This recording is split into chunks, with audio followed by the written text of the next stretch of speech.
KFAN. Good morning. Last night, one of them won and one of them lost. And these days, handling defeat is the name of our game. And we embrace it all with open hearts and open ears. So let's go.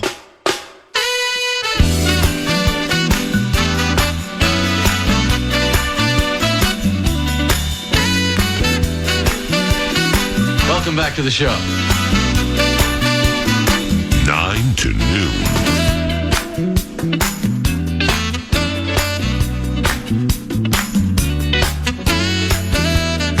That's a great setup, Bob. Hey, Nords. When you need it. Nords. What up, man? Courtesy of TimberTech and TimberTech.com. What's on deck today? What's on deck?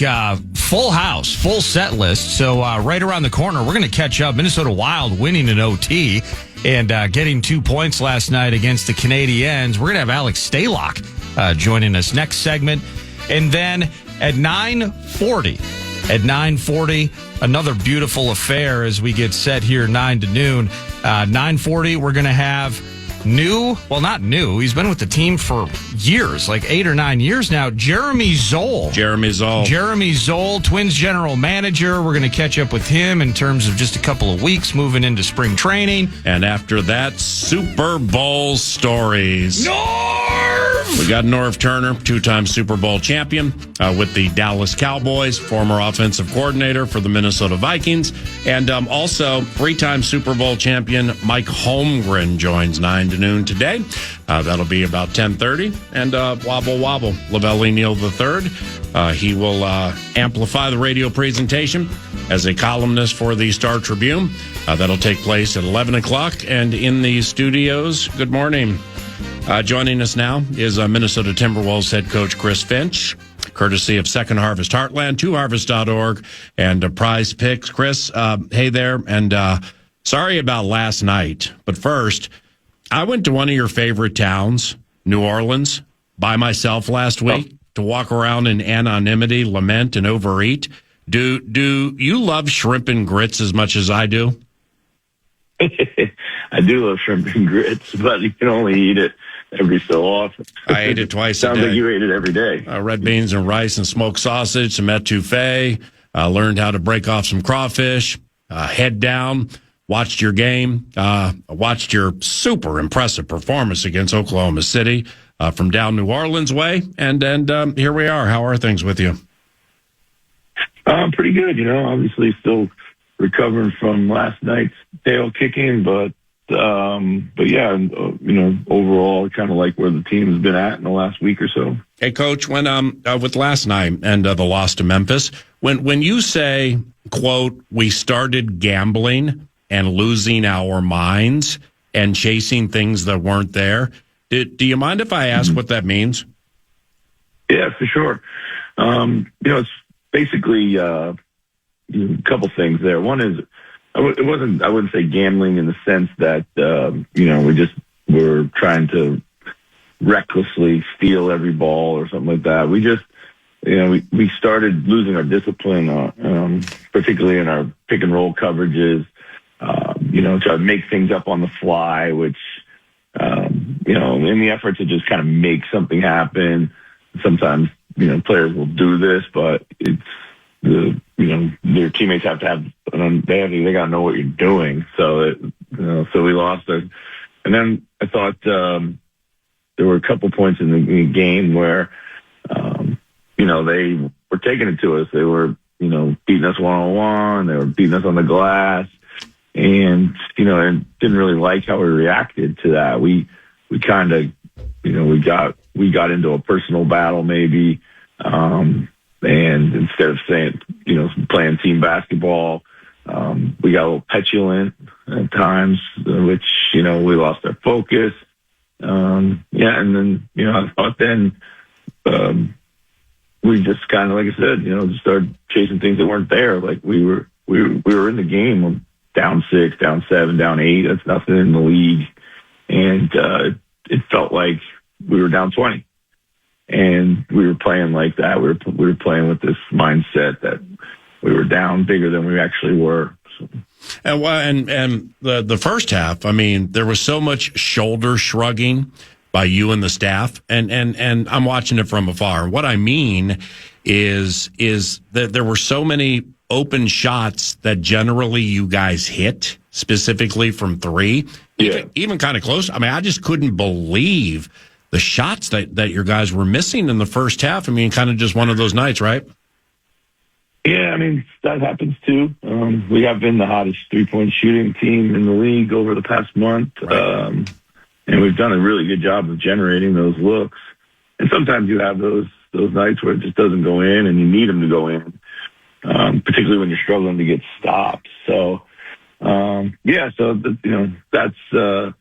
that's kind of, something that you can't really control. You can control how well you can get to those shots, but whether they go in or not, sometimes you're at the mercy of the gods. And Memphis, I'm not trying to pile on or anything, but Memphis hadn't scored 137 in a month and a half. So, this it's a weird question, but I know you're going to understand what I'm saying. And if it's wrong, please take me deep. Do you sense there was some quote, Cam Spencer, Gigi Jackson, Jock Londale, we got these guys when we want them, end quote, and maybe let the foot off the gas a little bit last night? There's certainly every possibility. PA, that's been one of our problems all year, is this inconsistency of performance and approach at times. Just not been there. But I really think the biggest difference maker was, Jaren Jackson Jr. coming back. He's a handful. He's, in the 2 games that he's played, we've had a hard time containing him. He's gotten us into foul trouble. He's got a complete skill set, plays with an unbelievable physicality, and is an elite defender at the other end. So he's a heck of a player. And, more than anything, I think he was the difference than, us taking anyone lightly. Yeah. But, whenever, since I've been here and, whenever Memphis has beaten us, they do it in a pretty simple way. They get out in transition and they beat us up on the offensive glass, and that held true last night. I had forgotten just with Jaren Jackson Jr. I had just forgotten how naturally good he is at getting to the foul line. Mm-hmm. Yeah, that's just that's a positive trait of his, isn't it? It sure is. I mean, he plays, like I said, he's a hit first offensive player. Just like Julius is. In the league today, they're really rewarding that for guys like him. He spends a lot of time on the ground. I'll tell you, he's really good at selling fouls. He's really good at creating the contact, he was rewarded last night at a high rate. It's interesting you say that because I noticed that, and it takes him an hour to get up. When big people topple it, they just don't pop right up. But I saw a lot of that last night. So with the guys, how were they after the game? Do you sense in a super competitive conference they feel they absolutely let one slip away? Of course they're disappointed. It's a long season. We try not to overreact to any single game here or there. There's always twists and turns in this thing. Through the course of 82 games, of course, when you look back and the margins are so slim between home court, not home court, playing and not playing, whatever it might be, first or second, they're always just a game, just 2 games. And you can look back over 82 and there's always ones that you regret. But their opponents in the rest of the Western Conference, they're going to have those games too. And to be quite honest, Memphis' record is an indication of a lot of their injuries more than it is their roster. They got a good team, big time. They play hard. They're super physical, and they've had a ton of injuries this year. And it's more last night they were pretty healthy. Obviously, they were missing Ja, but they had a lot of their guys back. Lastly, on the game last night, then I want to mix it up on a couple other things before we say goodbye. And thank you very much for the time today, courtesy of Second Harvest Heartland, 2harvest.org, and Prize Picks. The Memphis bench outscored the Wolves reserves 52-13. And permit me to be the 10,000th person to bring this up a different way. If Naz Reid can't get things going, what do you do about the bench scoring? It's tough. We don't have natural scorer that comes off the bench. Only really Bones Highland is that. He's a guy who can score in bursts, and we desperately need him to do so. And when he does, it definitely elevates our bench. What we really need from the bench when they're not scoring is great defense, smart play. We know we get that in Conley. Mike's shot's not been dropping over the last couple weeks. I'm always confident that it will come back around, no doubt about it. We got to try to look at, maybe continue to blend the lineups a little bit. That's what I've been trying to do. Yeah. Of course, hopefully when we get TJ Shannon back here in the coming weeks, that, he can provide a spark for us off the bench. Maybe we look at some other guys off the bench that we've played before, or we haven't played yet, or as much. There's lots of things we have to consider right now in these last 30 games. All right, well, now 5 to go before the All-Star break. All right, 5 games to go before the All-Star break. The NBA trade deadline is Thursday. Then that All-Star break, and hopefully to Florida for head coach Finch after a bunch of wins on the horizon. You have a lot going on right now, don't you? Yeah,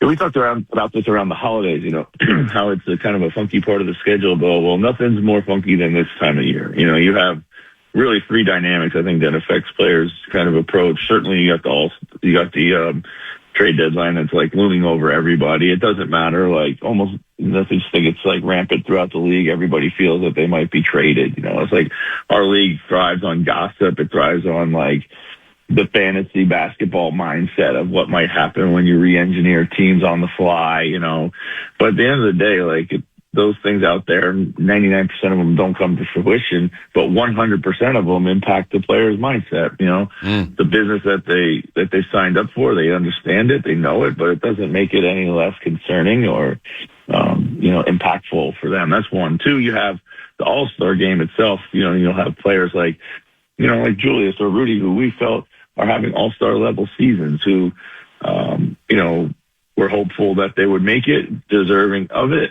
And in a tough Western Conference, it's really, really hard to be named an all-star. So there's always some anxiety and disappointment around those things. And then the break itself is right there. And sometimes, the break isn't a halfway point. By the time we play the break, have played almost 60 games.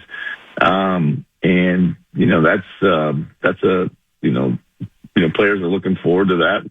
You got to obviously keep pushing all the way through the break, but it's something that's needed physically, especially with the pace of play and the physicality of the game right now. And we've been kind of short-staffed here a little bit with our guys have been playing, good healthy minutes. We don't feel like we've overrun them, but they're all taking on pretty good minutes load. So all that kind of stuff piles up. So Chris, with Thursday, do you just see what shakes out for you guys and everybody in the league, or is is that tense for you at this moment? It's not particularly tense for me, PA, because I really don't have any control over it. I'm very much one that worries about the things I can control, not things I can't control. Thank you. Obviously, Tim keeps me abreast of things that are going on, and he's having hundreds of conversations a day, incoming and outgoing calls at all levels of his staff. And he only really passes on the ones that have any real relevancy or life to them. Which, as you can imagine, is not many. It's very hard to get these things accomplished. So, my biggest challenge around this time is just, managing the players and just, having conversations with them about things that they might be hearing, or just trying to keep them focused through all the things we just talked about. Have there been recent in-season trades that have catapulted a team to excellence? And if I'm missing an obvious one here, my apologies. And I don't consider like that Luka trade. All right, the Luka trade was big, but right. it didn't lead to excellence. I mean, is there right? Have there been recent in-season trades that have like elevated a team to excellence? I think one of the most impactful in-season trades of recent memory, I would say, was the Derek White trade to Boston. Right. You know, it was kind of like a perfect piece. I do think it was like a season and a half later that they actually won the championship, if I'm not mistaken. But, you know, that was kind of the perfect piece, which is interesting because, you know, a lot of these trades, when you look at them, when these superstars are on the move, it's very, you know, it's very exciting. It's for everybody as a fan, and the league is always very curious to see how it's going to shake out. But sometimes it's like it is the Derek Whites of the world that make the biggest difference. You know, the best fit, or what it could be like, what fit on the basketball court. It could be cultural fit. It could be a lot of different things. So that would be one that sticks out to me. What with the All-Star game, Chris? Just a couple more here. What was it like for you that year you coached the West All-Stars? Well, I felt like a fan, PA, which was probably the best thing. You know, as a coach, you really don't have much responsibility. Yeah, you just kind of take stock of the minutes that people want to play or allowed to play. It was an incredible experience. I'll say that. I mean, I remember our first team meeting right before practice. You know, you're looking at basically 12 first ballot Hall of Famers and some absolute legends of the game. And some of those guys, you know, I never had really met before, and certainly in a kind of that type of setting or moment where, so that, and then the rest of them as a coach, you know, you have a bunch of media responsibilities. We don't really have much else other than that. It's just kind of sit there, you manage the minutes. And, you know, I remember asking like the guys, you know, how much they wanted to play and, or they were allowed to play or whatever it might be if they were carrying some injury. And, everyone was giving me their totals. And some guys were like, hey, I'll play all the minutes you need to. And other guys were on pretty tight minute restrictions. I was like, well, you do realize we have to add all up to 240 minutes here. Like, we got to play somebody at times, you know? Yeah. But the weekend to me, PA, is like, it's more about the celebration of the game. It's a kind of a fan fest. Like, all the events that surround it are amazing events. You know, fan engagement is super high. The Saturday night has become, to me, almost as fun to watch as the game, if not more so. You know, I just don't know if we'll ever get back to what the league and everybody wants, which is a highly competitive All-Star game. I mean, if you think about it, why would people risk the injury when they're making the money they're making, which is a tribute to the game that they've been able to grow it in this way. So I think we should celebrate the entire weekend and de-emphasize the game itself a little bit. And not expect so much out of it.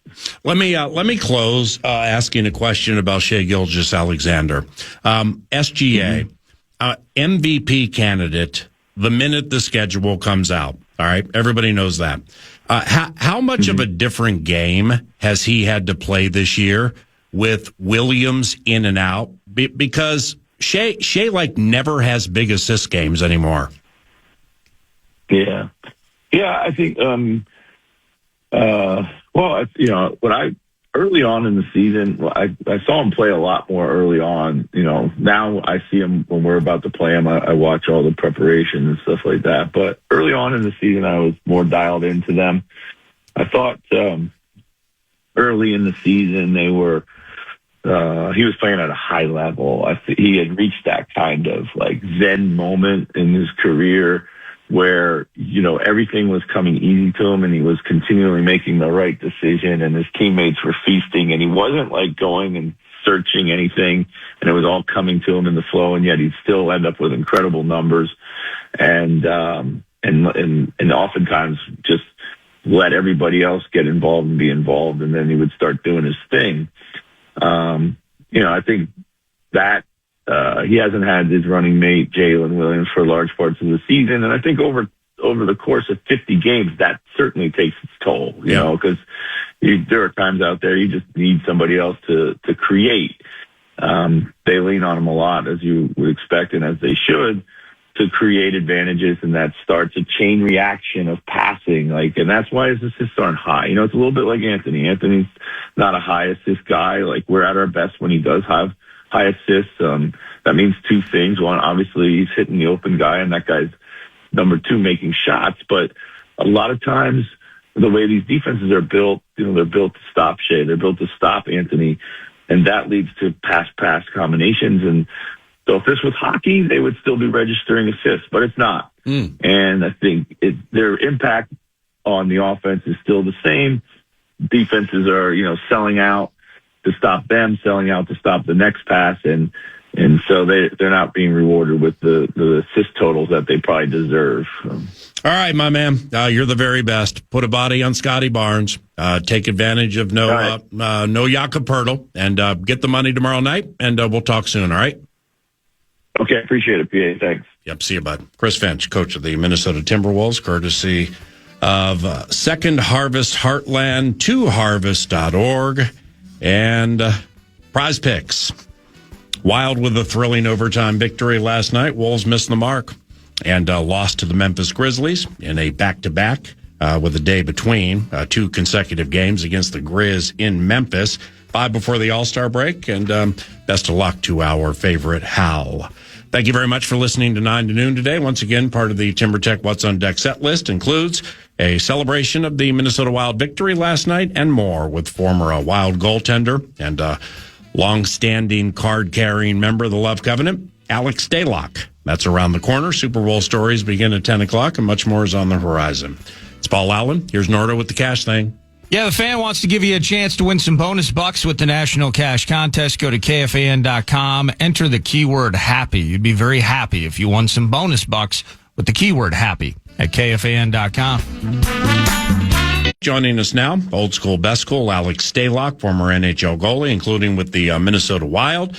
Alex, it's Paul Allen. Good morning. How are you?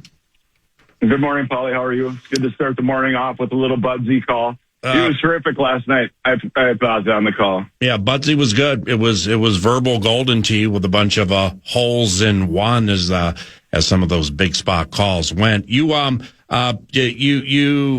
Carter was the analyst last night, but did you watch the game and happen to listen to it? Because Ryan said something really cool I want to run by you. I listened. I watched as much as I could. We were running around a little bit last night, just with kids' activities. But once I got hunkered in, I did have it on, and I tried tuning in because Carter does such a good job, to take parts from how he calls the game, and now being on the other side of it, I try to.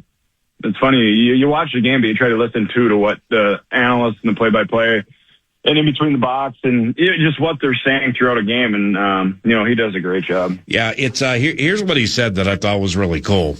With the Olympics on the horizon, Joel Eriksson-Ek, Sweden, right? Yep.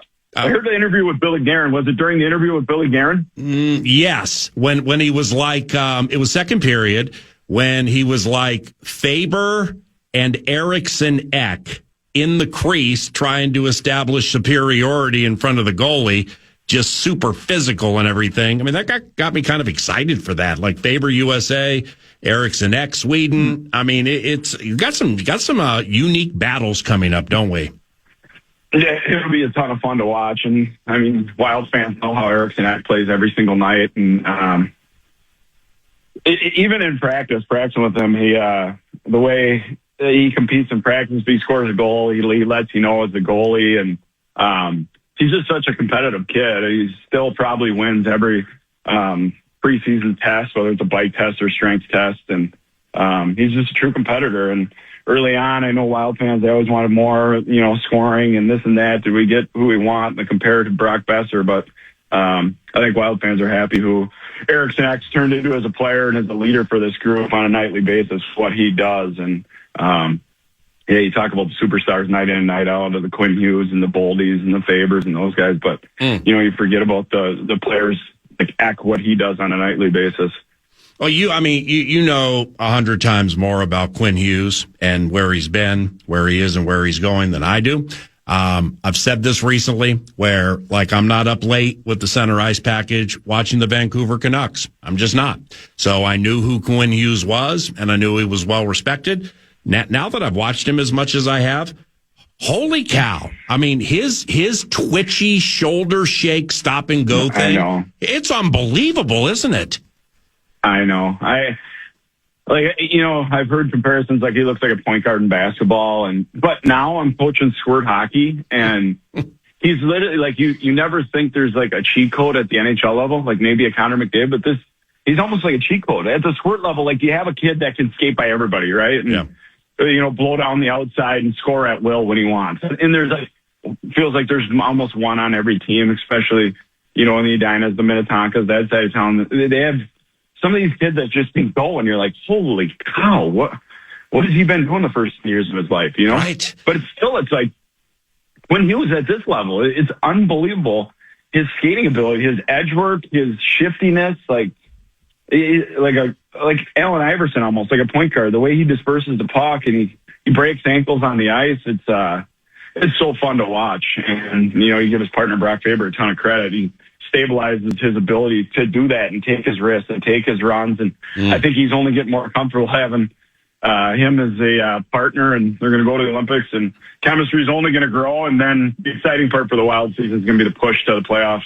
Once the Olympic break comes to a close. Yeah, you talk about those squirt skills or the skills of the youngsters in like Edina, Minnetonka, Afton, South St. Paul. You're right. I mean, it's just all over the great state of Minnesota.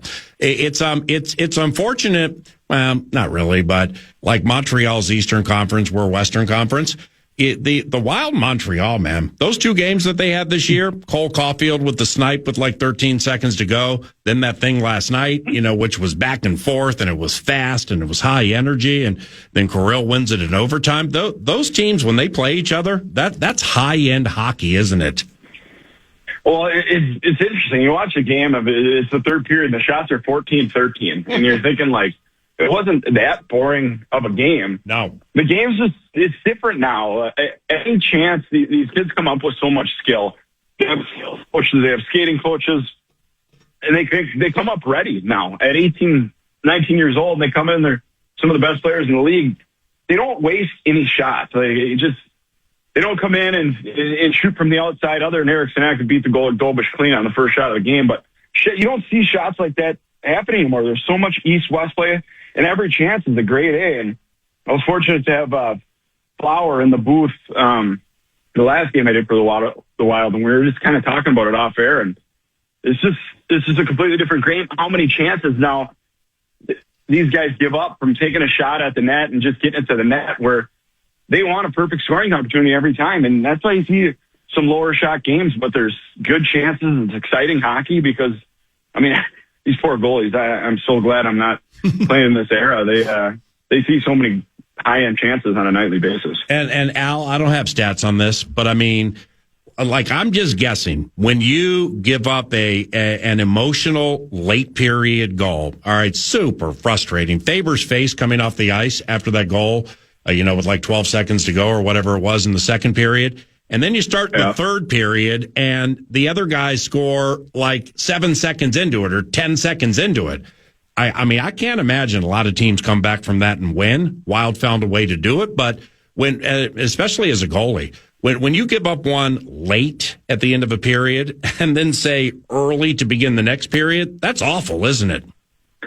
Yeah, I mean, coaches always discuss, first minute or 2 minutes of a period and the last 2 minutes of a period are most important minutes of a game. The Wild got one early. Eric Stanek scored right away in the game, and then the Canadians scored two of their goals at the end of the first and at the end of the second, under a minute to go in the period, and then they come back out in the third and take the lead. Yeah, like you said, I think it was 12 seconds into the period. No, it's just mentally, it just shows how that group can respond, and I think now it's 22 overtime games that team has played. So it's a group that's battle tested. you say they're younger players, but they're not younger now. They have a lot of games under their belt. They've been through a lot of situations in this league, and I think it's a group that's ready to get over the hump this year. They've been through as many situations as you can get through. You just hope the injury bug, that's the one thing. Getting through the Olympics and then that last stretch, just with the condensed schedule, you just hope they can all stay healthy, get themselves into a position where they can get home ice for playoffs, and maybe get to a point late in the year where you can start giving a guy or two maybe a night off before you head into playoffs. High-end hockey analysis from one of our friends and one of our favorites, Alex Stalock. Alex, when you watch Jesper Wallstedt, can you kind of relate to what he's going through where he gets these reps and just young guy trying to come up and establish himself, finding that consistency, finding his game on the ice as a young player, maybe similar to what you were trying to do years ago when you were coming up in the league? I thought you were going to talk about when you ended up at the blue line, the top of the circles, and over by the boards in the game that I called. It was perfect. I was like, finally, we get some action. Yes. Get out of the net. Make it interesting. Yes. No, I mean, for him, he's a first-round pick. I was never that good to be in the first round. And for him, like, just the pressure of it, everybody wants the now. And whether that's in business or sports or life, whatever it is the result needs to be now. And it takes time, especially at the goaltending position. It takes reps. You're going to have to spend time in the minor league. That's just what it is. Professional hockey is a lot different than junior hockey. And so many people, where's he at? Where's he at? Why is he not here playing? And it's so different than being a forward or a defense. You can make a mistake here or there. And for a goalie, you make a mistake, it's in the back of the net. And then you talk about the mental side of the game and things aren't going well for you early in your career. It's hard. And sometimes you need to take a step back. And that's what he did last year. And, it might have been tough for him mentally, but he went down and found his game. He came into camp. They talked about ready, not only mentally, but physically. He had a really good summer, and he came out of the gates, with almost something to prove. And he's been really good for Gus to have. He's been pushing Gus, and, to have two goalies on the same Olympic team, it's pretty incredible. And the Wild are lucky to have, the situation they have in the crease this year, that's for sure. You ever had a goalie fight at any level? No, I didn't. Unfortunately, I should have. I had one opportunity, and it was actually, I was early on in my career, and it was Rick DiPietro, he was a first round pick of the New York Islanders, played USA Hockey. I think he played with Billy Guerin, maybe the 2004 Olympic team. He was at the end of his career. He was down in the American League, trying to rehab. And there was like 6 seconds left in the game. There was an incident on the ice where one of our bigger, tougher guys took a run at one of their high draft picks, and they didn't like that. And so then they started a big fight, and he was getting ready to unstrap. And I had a pretty good game going, and I was just like, no, I'm not going to give up my shutout. I don't want to get tossed out of this game and give it up, So I had to turn it down. There was like 4 seconds left in the game. It was in Bridgeport. It was probably on a Sunday at like 3 o'clock. We probably had a 3-hour bus ride back to Worcester. And so I had enough. So when goalies, like, what leads to them? It's like everybody else is doing something. So, all right, we got to get after it. It's just kind of part of the unspoken code. Well, you're talking outdoor one, right? The most recent one? Yeah, but see, that was a pillow fight. There was one the week before or 2 weeks before. Yeah, with Bobrovsky and Nedeljkovic. Yeah, Bobrovsky and Nedeljkovic. Well, that was the bomb. Well, I think Ned, like we like to call him, nicknames, hockey, the whole bit. But Ned, because I do some radio games with San Jose still. And Bob. With Dan Ruzanowski, one of the best in the game. And I didn't get that game, unfortunately, and Ned went into the corner and was throwing some blockers at one of the Panthers players' heads, and Bob took exception to that. And when Ned went back to his crease, Bob was already waiting at the blue line, and it was goal time.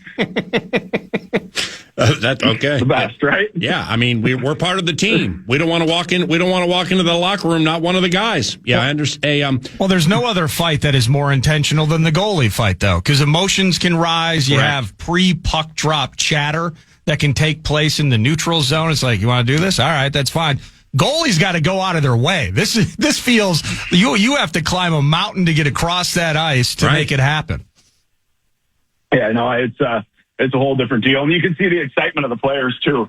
Both benches when the goalie starts making his way, and the Wild almost saw one recently with Flower and Jordan Binnington in St. Louis, and the refs turned that one down, which was unfortunate because I know Flower wanted one. But Alex Stalock, 9 to noon, couple of quickies to close. Think about this. Who are some of the best players with whom you have played who always were there to smack somebody who was getting into your mix? Somebody trying to get under your skin and pushing the envelope. And you always knew on all your teams that these guys would be there for me. Yeah.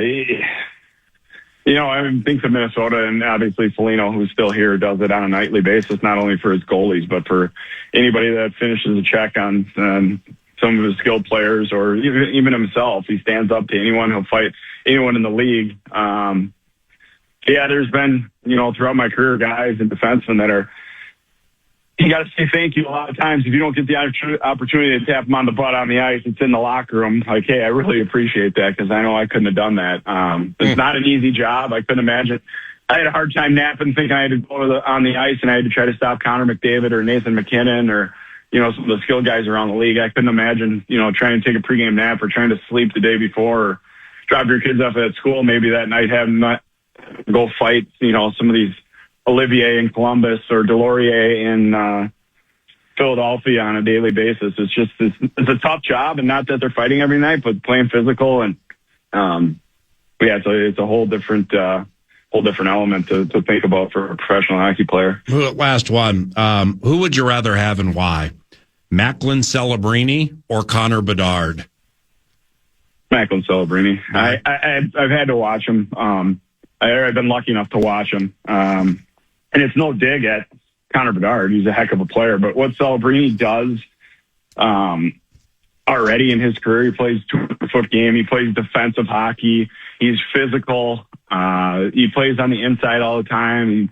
He bears down in the faceoff circle. He's got such a complete game already. It's incredible. And you talk about MVP of the league and, who's most important for their team. And you look at what he's done for the Sharks. I think he's the next person leading scorer behind him on his team is 40-some points behind him. He's up. I think he's right about 80, and the next player has 40-some. And everybody's kind of ballparked in that area out in San Jose, and he's that far ahead. But you see the interviews from opposing teams before you play them, and the Connor McDavids, the top players that he's going against are talking about how they love his game, and when it comes to Olympic time, who they want to play with. And Sidney Crosby's mentioned that he's wanted to play with Macklin Celebrini. He did at the World Championships last year. It's just incredible at that age how rounded his game is, and that's a team that in the next couple of years is going to be exciting to watch what they can get done. All right, Budsy, give Simon a stick tap for me, and thank you very much for helping the radio show, and we'll be in touch soon. All right, Alex. Anytime. Thanks, Nordo. Thanks, buddy. Thanks, brother. Alex Stalock on the State of the Wild and more. The Minnesota Twins have a new general manager. His name is Jeremy Zoll, and he joins 9 to noon next. Jeremy Zoll is the Twins general manager and the new leader of baseball operations, and he joins us now. Jeremy, it's Paul Allen. Great chatting with you, and happy Tuesday. How are you? I'm doing well. Thanks so much for having me on. Right on, man. And by the way, despite the circumstances to a certain extent, congratulations on the elevation and the opportunity. What's up? What's next for you to get things ready for not only the team, but the dedicated fans in the upcoming season? Yeah, absolutely. Obviously, spring training's right around the corner. Most of us heading down to Fort Myers next Monday or Tuesday.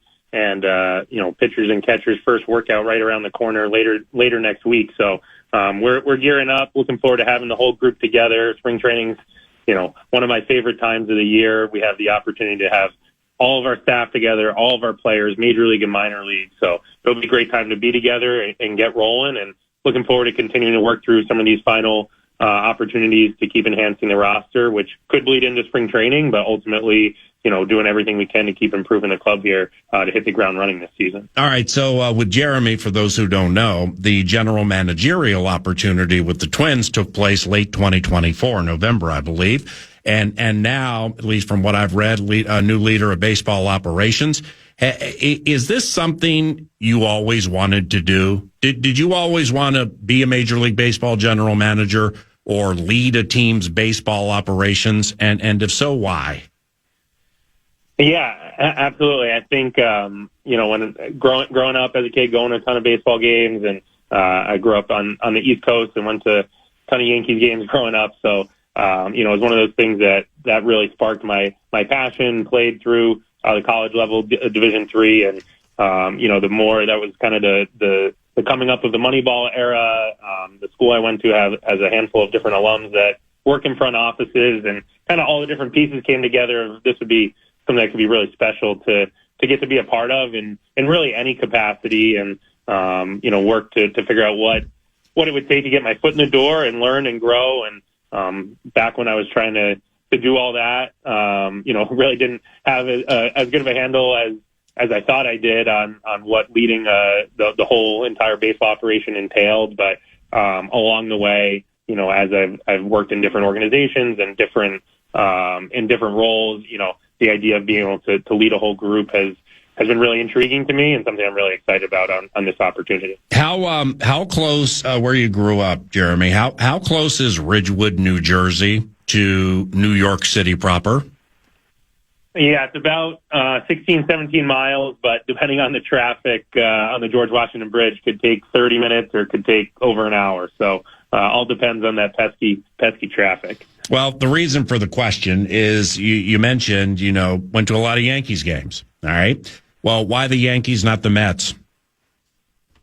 Yeah, good question. So I was actually born in Massachusetts. We moved to New Jersey when I was little, and my dad ended up somehow through work going in with like 7 of his coworkers on a season ticket package, and it was with the Yankees. And I started in either 94 or 95. I can't say I remember exactly. So it was right before their big run, and tickets were a lot cheaper back then. So I think it was a product of circumstance in a lot of ways. That is, that really, from a fan base standpoint, that's big in New Jersey and New York, right? Either Yankees or Mets, Giants or Jets. I don't know if it's like that with Islanders or Rangers, but it's like that there, isn't it?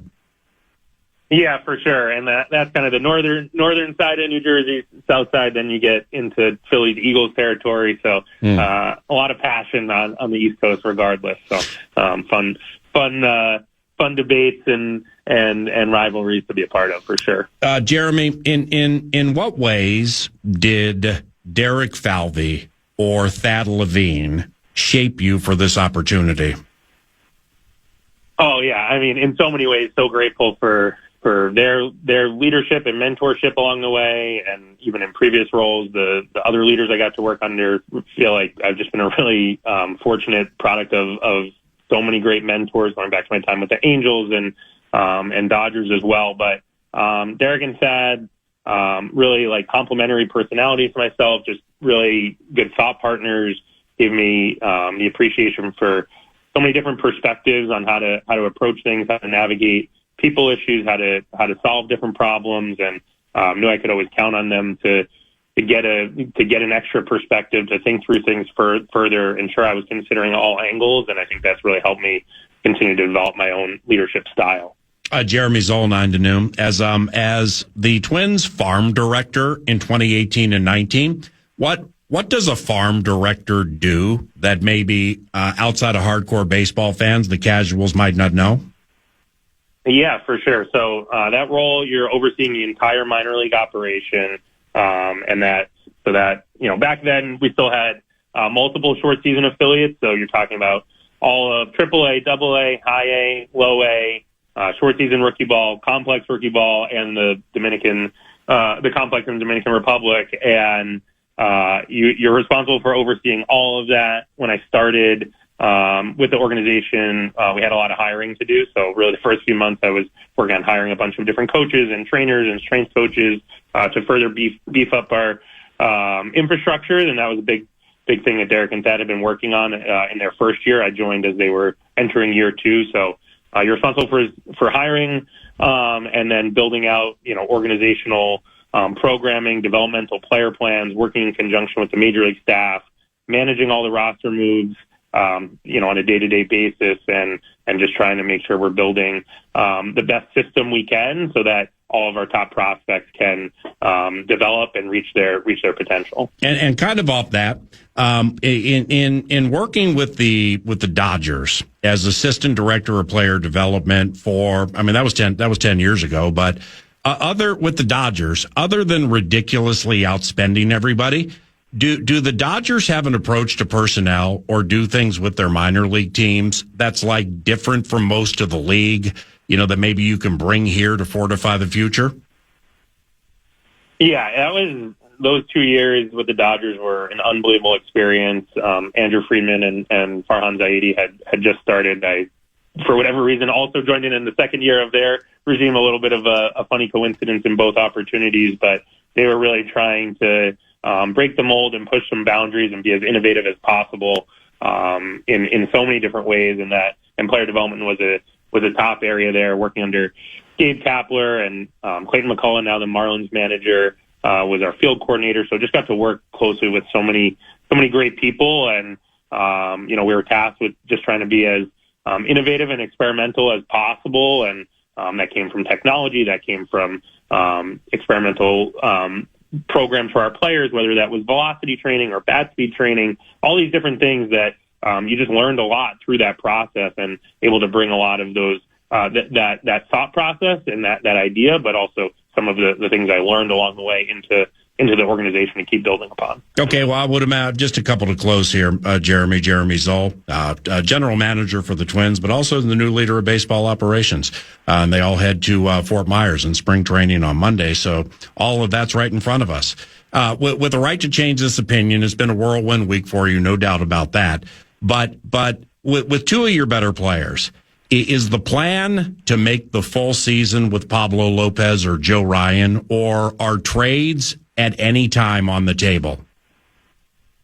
Obviously it's been a big topic this offseason. I know it's come up a number of different times, and more recently along the way tried to clarify that we're pushing forward with Joe and Pablo and Byron and the group, and want to put as competitive of a team on the field as possible for 2026. And we think the Central is going to be really competitive, and we have a chance to surprise some people, and knowing between the strength of our starting pitching group and young core position players that supplements Byron, I think we have a real chance to push forward there. So the plan is to push forward with Joe and Pablo and the group, and do everything we can to play competitive games all the way through the end of the season. Yeah, I appreciate that answer. Thank you very much. Last one. Jeremy, in what areas do you absolutely expect, injuries aside, spring training, you got to get through that, but in what areas do you absolutely expect the 2026 Minnesota Twins to be strong? Yeah, I think building on that last answer, starting pitching is going to be the heartbeat of our club. With Joe and Pablo and the rest of the group, whether that's Taj Bradley, Bailey Ober, Zebby Matthews, David Festa, Simeon Woods Richardson, Mick Abel. We're just really fortunate to have that strong of a group that any of them, out of that whole group, that's about as deep as you're going to see around the league. So we think that's going to be consistently the heartbeat of our group. And now with some of the additions we've made on the offensive side to supplement Byron and Luke Keeschel and the group, we think we're going to score enough runs to support that starting pitching and let them set the tone. Jeremy, congratulations on the opportunity. I look forward to future conversations. May God bless you and your family, and best of luck with the squad, all right? Thanks so much. Really appreciate you having me on. Yep. See you, bud. Jeremy Zoll, general manager from November of 2024 to now with the Minnesota Twins, but also the new leader of baseball operations. And we thank the Minnesota Twins for making that available. The next couple of segments, we are going to go down the road of some Super Bowl stories. and former Minnesota Vikings offensive coordinator and two-time Super Bowl champion Norv Turner begins that. You're listening to 9 to Noon.